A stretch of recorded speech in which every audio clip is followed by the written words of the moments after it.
की कदाचित भाकीतही हानिकारक राहतात, भाकीतही करणं स्वप्नरंजक असतात, आनंद देतात, उत्साह वाढवतात, यात पलीकडे काही नाही.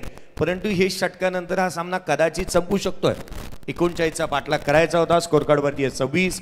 18 बॉल 13ची गरज, 18 चेंडू आणि 13ची आवश्यकता. साहिल तांडेल गोलंदाजी मार्कवरती दाखवत असताना पाहायला मिळतो आहे. पागोटे गाव लेदर बॉल ही चांगल्या रीतीने खेळत असताना खेळाडूंना आपण अनेक वेळेला पाहिलंय. पागोटे असेल, भिंडकळ असेल, इथे नेहमी चांगल्या दर्जाचे लेदर क्रिकेटर होतात. मग नवघर संघ असेल, अगदी लेदर बॉल चांगल्या दर्जाचं होतं. लोअर फुलटोज होता, ऑन साईडला खेळण्याचा प्रयत्न. रवीसाठी हे चेंडू जे आहेत ना ते कुठे ना कुठेतरी घातक बनलेत. कदाचित हा बॉल या मैदानावरती एखादा बॅटरसाठी सुवर्ण संधी राहतो. या चेंडूचे उल्लेख जर का आपण केला ना तर पीटीसीच्या माध्यमातून मला तर क्षणचित्र पाहायला आवडेल जास्तीचं की चेंडू जो आहे त्याच्यावरती ही 22 चषकाचा उल्लेख आहे. यावेळेचा बॉल कमी गतीने टाकला, चेंडूला वळवलं.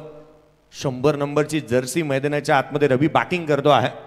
आधी या स्पर्धेच्या माध्यमातून आपण खरं तर पाहिलं ना तर या स्पर्धेच्या माध्यमातून आखीव आणि रेखीव संकल्पना पाहायला मिळाल्यात.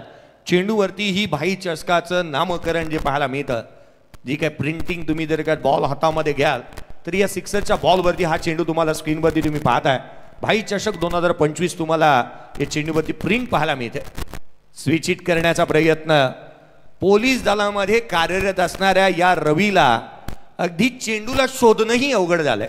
मुळात मैदानाच्या आतमध्ये हा चेंडू आपण पाहत आहोत. अगदी आपण म्हणतो ना की सदर्शनाय खलनिग्रहनाय असं म्हणत असताना पोलीस दलातील कार्यरत असणारे बांधव हे नेहमीच अगदी चांगल्या दर्जाचं कार्य करत असताना पाहायला मिळतात. सदगतीने वागणाऱ्याला अगदी साथ ते नेहमी देतात आणि खलवृत्तीच्या व्यक्तीच्या अगेन्स्ट हे नेहमी सजबोल पट्टाचा वापर करण्यात येतो. रवीने कुठेतरी हा सजबोल पट्टा पाठीमागे ठेवलाय की काय, कारण त्यांच्या बॅटमधून मागील 4 बॉलमध्ये 4 चेंडू ही निर्धाव स्वरूपाचे आले आहेत. साहिलचं मी कौतुक करेन. या स्पर्धेमध्ये अद्याप 2 निर्धाव षटक आले. धीरज भोईर धारावेचा आणि विवेक ठाकूर किगावचा ज्यांनी निर्धाव षटक टाकलं होतं. यावेळेचा बॉल देखील थेट यष्टिरक्षकाचा भेद घेतोय. मॅच दूर चाललीये की काय.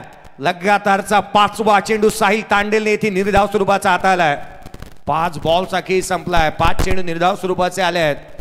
आज दाऊरनगर ते नवघर हा प्रवास कदाचित मला वाटते टुरिस्ट म्हणून या खेळाडूने केलाय की काय. पहा, बॅटला बॉल लागूच दिलेला नाहीये. यष्टिरक्षक आणि केवळ गोलंदाज मैदानाच्या आतमध्ये खेळतात असंच भासू लागलंय. लगातारचे चेंडू निर्धाव स्वरूपाचे आले. पुढे सचवलाय 6वा बॉल निर्धाव स्वरूपाचा. या स्पर्धेतलं 3रे मेडन ओव्हर टाकण्याचा कारनामा नोंदवलाय. साहिल तांडेलने या स्पर्धेतली 3री मेडन ओव्हर हाताळली आहे. गोलंदाजी आवडली असेल तर टाळा व्हायला काही हरकत नाहीये मित्रांनो.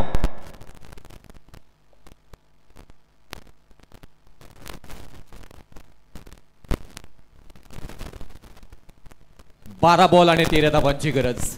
तोपर्यंत आपण थेट पीटीसी लाईव्ह टेक्निकल टीम आमच्या समवेत जोडली जाईल आणि जाऊया आपण दाऊरनगरच्या डगआउट मध्ये. तिथे स्थिती काय आहे, त्यांच्या चेहऱ्यावरती त्यांचं प्रेशर